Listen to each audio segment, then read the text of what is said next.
এবার আর্জেন্টিনা টুপো খায়। ইন্নালিল্লাহ। দিলি তো এই জানোয়ার, তোর দিয়ে একটা কাজও ঠিক মতো হয়। এই আমার টিভি ভাঙার ক্ষতিপূরণ দে। এই কে রে? কি হলো মস্ত ভাই? সকাল সকাল আমার বাড়িতে এত ভাঙচুর করছো কেন? দেখ তো ছেলেরা কি করেছে। এই চল তো দেখে আসি। আব্বা আব্বা, এই যে এরা ছিল। কি ব্যাপার আব্বা? ব্রাজিলের লোকজন আমাদের বাড়ি ঢুকলো কি করে?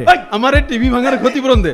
আজব কথা, টিভি ভাঙলে তুমি আর ক্ষতিপূরণ দেবো আমি?